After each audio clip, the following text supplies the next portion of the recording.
محمود صاحب آپ کا اوورسیز پاکستانیز کے حوالے سے جو بات کی، میں خود 2 دن پہلے شاہ محمود قریشی صاحب کی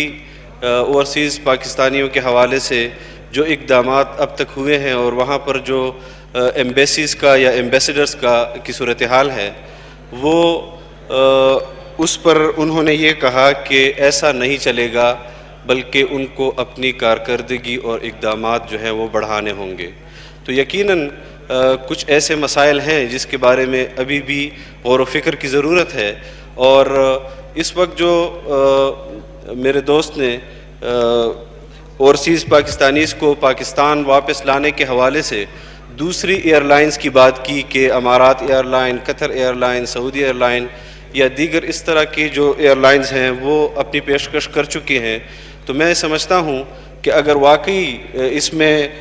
وہ پیشکش کر چکے ہیں تو اس میں ان کے ساتھ بیٹھ کر ان اقدامات کو اٹھایا جائے۔ اس حوالے سے جو شروع میں آپ نے پہلے ایجنڈا کے متعلق کہا کہ ٹڈی دل کے بارے میں، جہاز کریش کے بارے میں،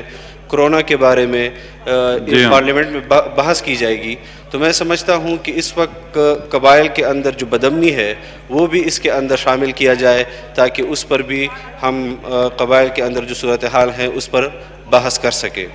میں سمجھتا ہوں کہ یہ تمام ایشوز بہت اہم اور سنجیدہ ہیں، اور تمام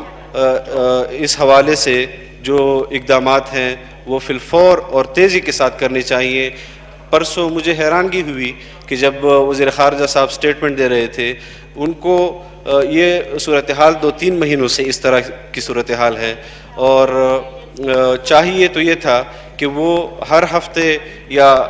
کچھ دنوں کے بعد اوورسیز پاکستانیز کے حوالے سے معلومات لیتے اور قوم کو اس حوالے سے بتاتے، کیونکہ اس وقت جو چیخ و پکار ہمارے کان سن رہے ہیں، میں سمجھتا ہوں کہ اس کو اس ایوان کے سامنے لانا اور اب حکومت کو اپنی پوزیشن اس حوالے سے کلیئر کرنا وہ بہت ضروری ہے۔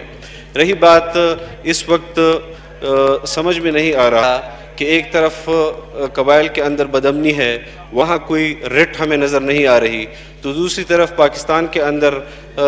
جو آئے روز حکومت پیٹرول کی قیمتیں سستی کر رہی ہے، اور پیٹرول پمپ جو ہے اس حوالے سے اپنی من مانی قیمت وصول کر رہے ہیں، تو حکومت کی رٹ اس وقت پیٹرول کے حوالے سے کہاں پر کھڑی ہے، ہمیں اس حوالے سے بھی بتایا جائے۔ صحیح جی۔